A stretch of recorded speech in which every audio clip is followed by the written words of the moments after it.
Next show, for I'm ambushing my staff and giving them makeovers. Today at 4.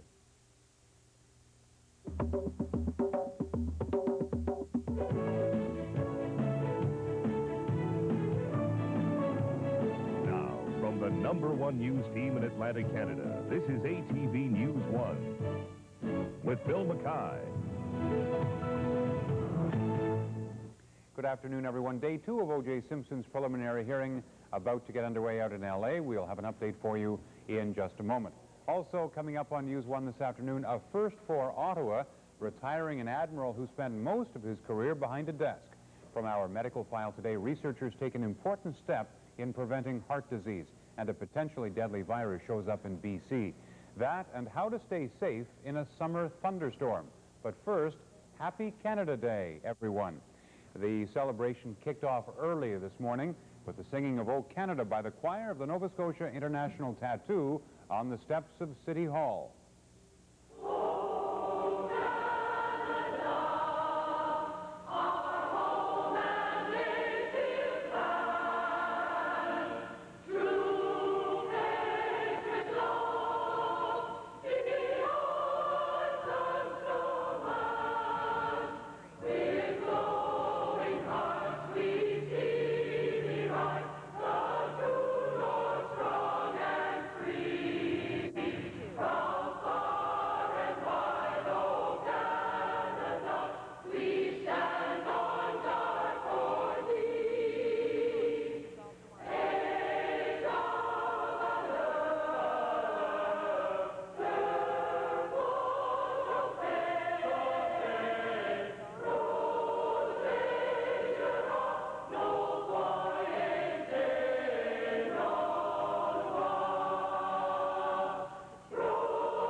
And that's what it looked like in Dartmouth this morning. We'll have some pictures for you and the sound from Ottawa just a bit later in News 1.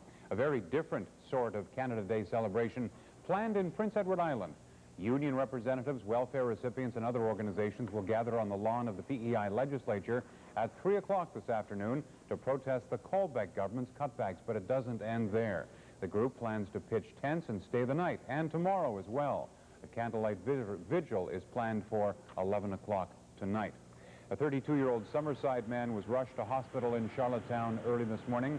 He had been stabbed in the abdomen during an altercation at an apartment building. Police were called to the complex at 20 minutes after midnight and arrested a 28-year-old Charlottetown man. He'll be charged with aggravated assault. The victim remains in hospital and is expected to recover. Dartmouth police are searching for 2 suspects believed to have been involved in what could have turned into a nasty situation early this morning. 2 men brandishing a crowbar held up a North End convenience store around 3 a.m. They escaped with a small amount of cash, and there were no injuries. Last night, a man tried to hold up another store nearby, but was frightened off by the clerk. Police say the warmer weather seems to bring an increase in this type of crime, as well as break-and-enters into homes. St. John police are investigating the discovery of a body in the harbor. The body of a man in his 50s was removed from the west side of St. John Harbor near Atlantic Towing late this morning. Witnesses claim they saw the man walking on the wharf only minutes before tugboat operators found his body. The collapse of a bridge that sent a pulp truck crashing 3 meters into a river remains under investigation. The bridge over the Great Village River in northern Nova Scotia fell Wednesday as an 18-wheeler fully loaded with pulp was crossing. The driver wasn't hurt and quickly waded to shore. A Transport Department investigator says it'll be at least 5 days before the turn-of-the-century bridge can be cleared away and a temporary replacement built.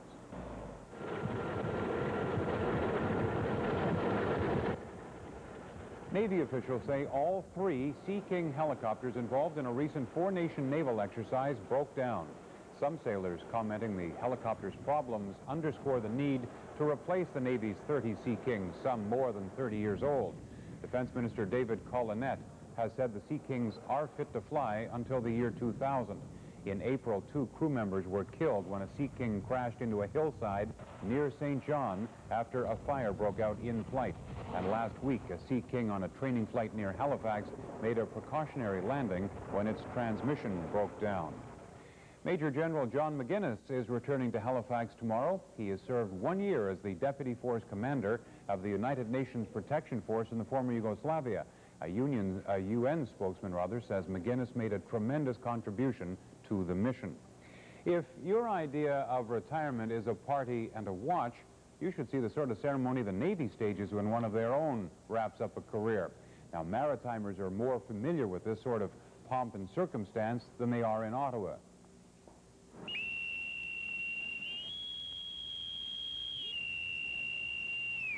This is retirement, naval style, marking the end of a 30-year career for Rear Admiral Peter Martin.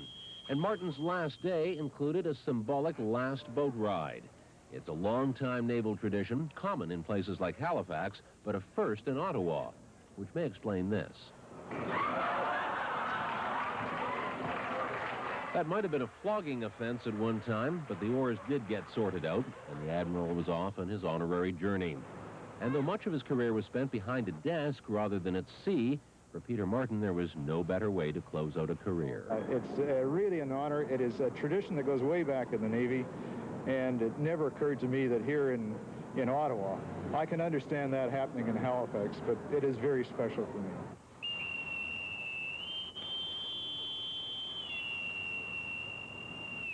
And so for the last time, an officer comes ashore. Norman Fetterly in Ottawa.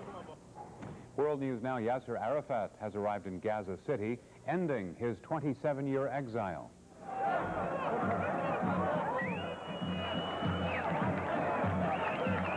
The PLO leader was met by enthusiastic crowds as he crossed into the Palestinian-controlled Gaza Strip from Egypt today.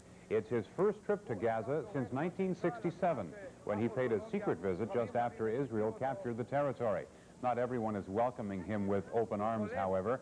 Jewish settlers are offering a $30,000 reward for his capture, dead or alive. 7,000 Palestinian police are assigned to protect him.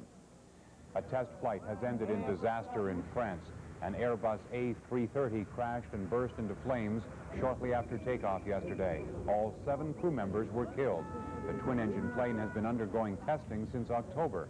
It's the 10th fatal crash of an Airbus in 6 years. At the time that these U.S. helicopters were being shot down by U.S. F-15s over northern Iraq, controllers aboard a U.S. AWACS plane knew the choppers were friendly, but did not warn the F-15s. That's the conclusion of a classified Pentagon inquiry reported today in the New York Times. 26 people were killed in the April 14th mishap. The Pentagon won't confirm or discuss details of the report until Defense Secretary William Perry acts on it. Jim Perry says he looks forward to spending time with his family. The fallen televangelist is scheduled to leave a federal minimum security prison in Georgia today, but prison officials would not confirm his release. The ex-PTL leader will move to a halfway house in Asheville, North Carolina. Baker has spent 4.5 years in prison since being convicted of conning thousands of his followers out of $150 million. Baker says he humbly seeks forgiveness from those he offended or hurt by his sin and arrogant lifestyle. Baker wants to preach again. O.J. Simpson's preliminary hearing continues this afternoon as police investigate a knife part found in an airline waste tank in Chicago. A Chicago police spokesman says there is no evidence the knife is connected to the Simpson case, but it is being sent to L.A. for examination. Simpson flew from L.A. to Chicago the night his ex-wife and a friend were stabbed to death. His preliminary hearing continues in L.A., and Linda Joyce is there with our update. It's a lot calmer today around the criminal courts building in downtown Los Angeles. It was a zoo yesterday. Today, though, the drama is inside the courtroom. The crush of news media descend on defense lawyer Robert Shapiro as he makes his way into the Los Angeles courtroom for day 2 of the preliminary hearing. The prosecutors continue to make their case against O.J. Simpson, charged with 2 counts of murder in connection with the stabbing deaths of Nicole Brown Simpson and Ronald Goldman June 12th. In yesterday's hearing, both the co-owner and an employee of this cutlery shop in downtown Los Angeles testified that Simpson bought a 15-inch knife 6 weeks before the murders. He paid me with a $100 bill. A cash transaction. In cash, yes. Both witnesses acknowledged they were paid by the National Enquirer for their story.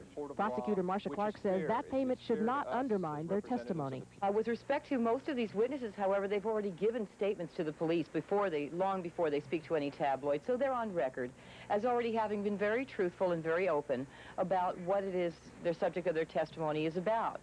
Also yesterday, Los Angeles police spent 3 hours searching wooded areas around Simpson's estate. Investigators have yet to produce a murder weapon.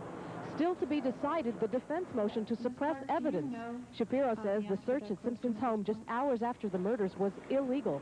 According to court documents, Shapiro charges that police climbed over the wall to get in and had no authority to do so. The motion also claims that detectives knew Simpson was in Chicago on a planned business trip, yet when investigators asked a judge to sign a search warrant of the property, they knowingly wrote the trip was unexpected.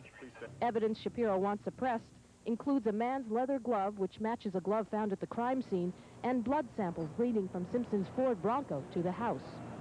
During this preliminary hearing, legal experts say expect to see a very concentrated attack from defense attorneys every step of the way. That was Linda Joyce in L.A. Now, the televised preliminary hearing into Simpson's murder case doesn't please everyone.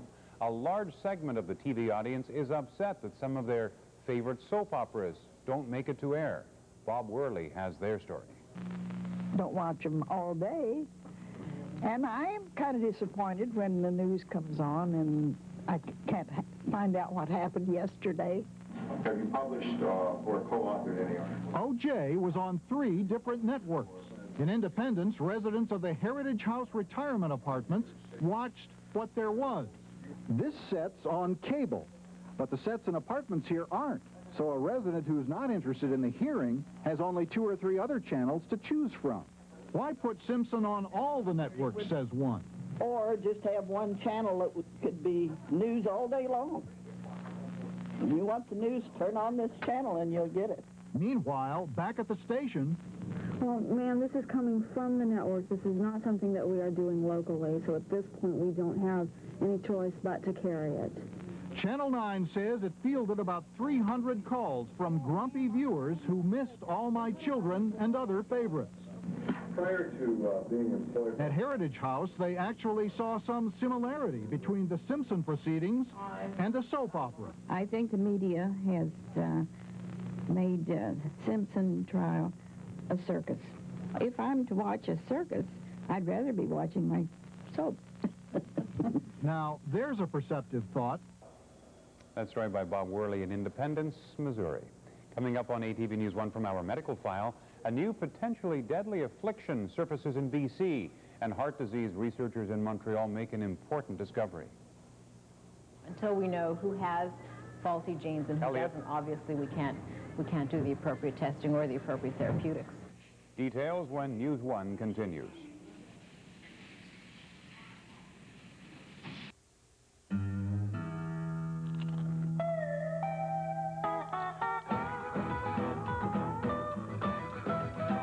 Sunscreen by Sun Chips.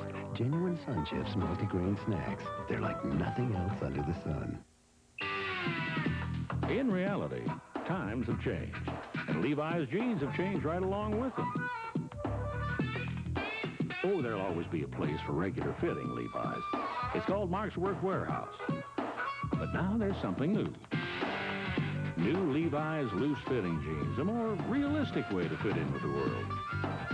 You don't have to go far to see how that works. Just to Mark's. For Levi's. At Zellers, since 1931, we've been looking at many ways to continue to lower costs. Pointing to even greater value, look for our lower low price signs throughout the store, with lower low prices on a huge range of merchandise, including top quality name brands. It's part of our ongoing commitment to help you get the most for your shopping dollar. With unbeatable weekly specials in our flyers and everyday low prices, you save even more on national brand names and get free Club Z rewards. At Zellers, because the lowest price is the law. It's a jungle out there, so you need a truck that can work up a sweat at a down-to-earth price. Mazda B-Series trucks with a minimum $1,000 discount or lease from just $159 a month. Rugged Mazda trucks. The New Brunswick Botanical Garden exhibits over 100,000 plants and flowers arranged in 9 distinctive gardens, a place of tranquility, a visual delight. In short, everything to let you appreciate nature near fresh and soft river waters. Let yourself be swayed by the infinite and exquisite charms of the New Brunswick Botanical Garden in Saint-Jacques, 7 kilometers north of Edmundston.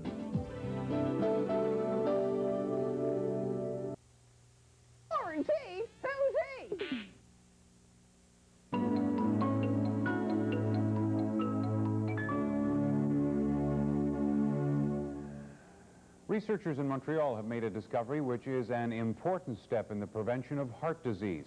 Howard Schwartz has details. There's no doubt certain habits can make us prone to medical problems and shorten our lives. But people who eat right, don't smoke, and exercise still develop heart disease, such as a dangerous narrowing of the arteries of the brain and even the heart itself. Earlier research found this kind of heart disease can be caused by a shortage of the vitamin folic acid. Folic acid protects the arteries from damage. Now researchers at the McGill University Molecular Genetics Unit have found the gene which is responsible for the processing of folic acid. When the gene is defective, the arteries are damaged and they become clogged. Until we know who has faulty genes and who doesn't, obviously we can't do the appropriate testing or the appropriate therapeutics. Dr. Rosen says this discovery can help identify people at risk of heart disease. Once these individuals are identified, then one can possibly alter their diets, alter their intake of certain nutrients, possibly decrease other risk factors in their life that might predispose them to heart disease. Researchers say the link between folic acid and the prevention of heart disease is another reason why it's important to have a good balance of vitamins, minerals, and other nutrients in the diet. Howard Schwartz, Montreal. A new, potentially deadly affliction has made its first appearance in British Columbia. It's called the hantavirus, and it first surfaced last year in the Four Corners region of the U.S. Spreading from there, it eventually claimed 74 lives. Now, 2 people in BC's southern interior have contracted the rare virus, and 1 is dead. Even more unusual is where the virus originates. Stu McNish has that story. Up close, a mouse just doesn't look that threatening. But these little creatures were the missing link in a series of mystery deaths of Navajo Indians in New Mexico and Colorado. It was discovered mice droppings carry a virus that has spread throughout much of the U.S., and now it's showing up in B.C. Of all the cases reported so far in the United States, about 60% of people have died. They usually die within a week or so, within 9 days of diagnosis. So, to date in the United States, there have been 74 cases confirmed, and these 2 cases in British Columbia represent the 2 first cases reported from Canada. Of the 2 cases in the southern interior of BC, 1 person has died. The virus starts as a fever with aches, but quickly attacks the lungs. It can be treated with drugs, but only if diagnosed early. The trouble is, in those cases of severe hantavirus infection, where there's a lot of pulmonary involvement, there is not enough time for the drug to take effect. Death comes so quickly that the drug hasn't got a chance of working. However, health officials are quick to point out that the disease is extremely rare and can only be contracted by breathing the dust of mouse droppings. Part of the message that we'd like to get out today is that although the diagnosis is new, the disease is not particularly new. So although people will be worried about this disease, in fact, their level of risk for the disease has not increased from what it was before. It's just that we now know about this disease, so we're able to attach a name to it and to describe the organism that is related to it. That story by Stu McNish out in Vancouver. Still ahead on ATV News 1, summer thunderstorms. Some safety tips.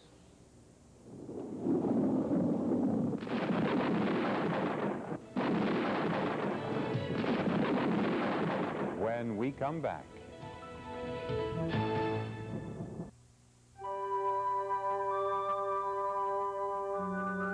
Rather than simply reading to your kids about a storybook land, perhaps you should take them to one. How do you catch an oopie? Whoops. Oh, dear. Ooh. Yeah, good.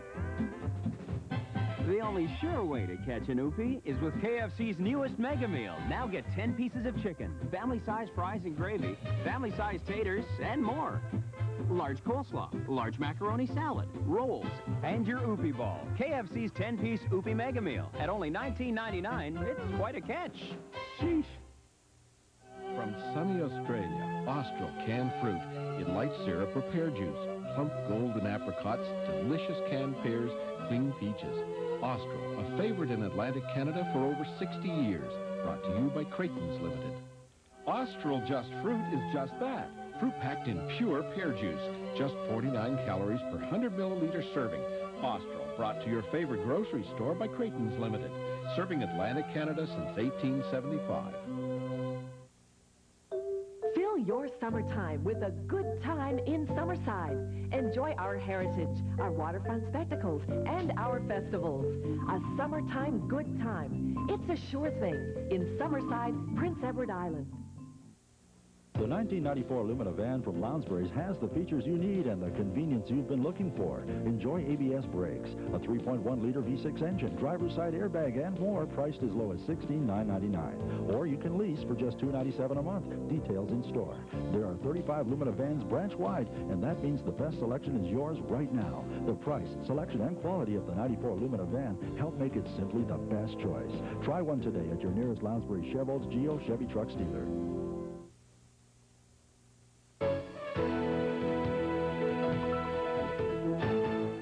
Still ahead on ATV News 1, Weagle's weekend weather forecast for this Canada Day weekend. But first, summer thunderstorms. They can be thrilling to watch or threatening if you're stranded outside. Knowing how to protect yourself against lightning is the key to storm safety. As Nicole Brown tells us now, experts say your safest bet is to come in out of the rain. And all of a sudden, the big thunder crack, and then lightning came down. 10 years ago, a rainy day golf game turned to near tragedy for Tony Dunn and his sister Susan when a lightning bolt ripped through their golf cart. It shot her about 30 feet from where she was, and she landed on her back. Susan was lucky to survive. Each summer, over 20 thunderstorms hit the capital region. The more majestic the bolt, the more likely the chance of getting struck. If the time between the lightning strike and the thunder is only 5 seconds, you should really seek shelter because the lightning is very close by. A few safety rules if you're stranded outside in a storm. Get out of the water if you're swimming or boating. Keep clear of trees, fences, and power lines.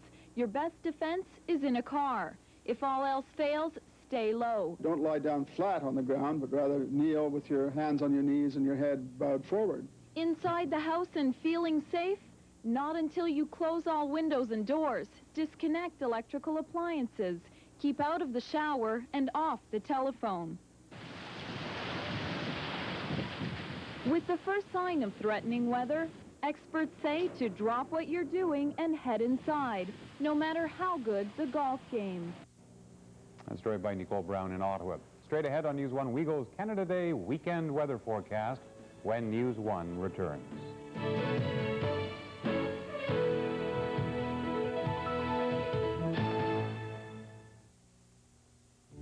10 years ago, the world's first minivan rolled off our Canadian production line. And they're still rolling, with over 4 million on the road today.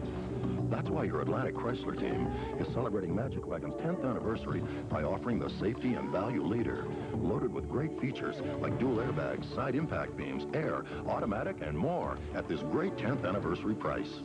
Be part of this great Canadian success story. Now it's your Atlantic Chrysler team. Dealers you can believe in. Now you can make your choices, going your own way. An extra long-lasting flavor, the great taste goes a long, long way. Your choice is up to you. Great taste and sugar-free too. Extra long-lasting flavor, the way that you want it to be. The flavor goes on and on. Sugar-free extra won't cause cavities and the flavor lasts extra long. Hello? Yes, it is. Oh, sure, I'd love to save on my long-distance calls. Listen, I have a cottage about an hour out of town. Oh, you only service major centers. So with that plan, I would have to sign up my friends, too? I really wouldn't want to do that, no. Well, I appreciate the call, but I think I'll stay with MT&T. They have everything I need.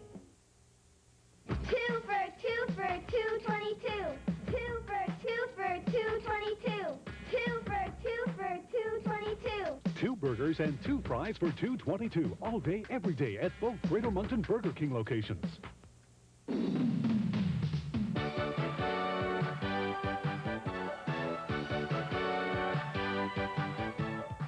Sand Spit. You can dream it, or you can drive it.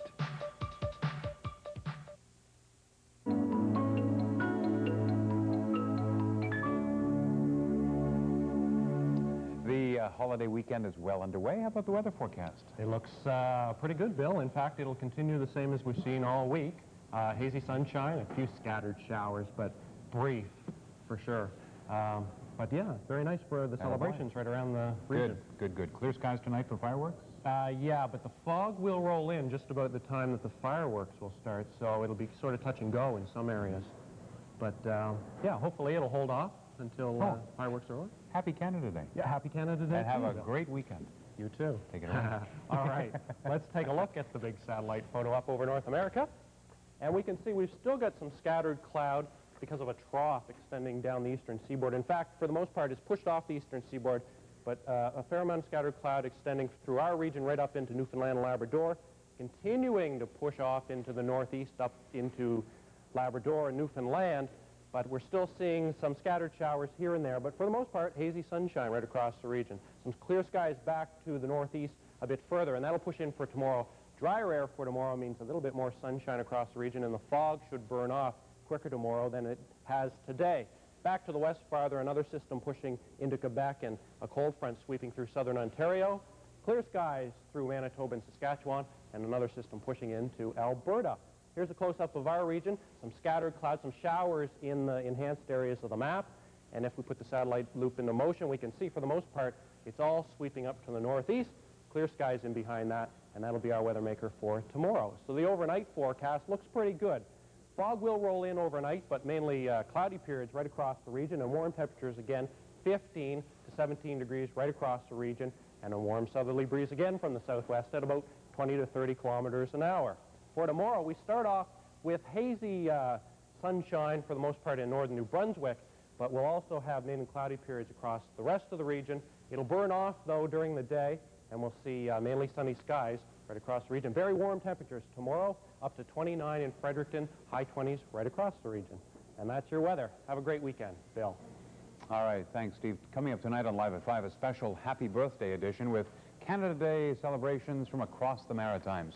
Then on the news at 6, the death of a child as the result of bureaucratic bungling in a system that is supposed to protect children. Tonight at 6. That is it for this Canada Day edition of News 1. We leave you now with the sights and sounds of Canada Day and the capital of the greatest nation in the world. Happy Canada Day, everyone.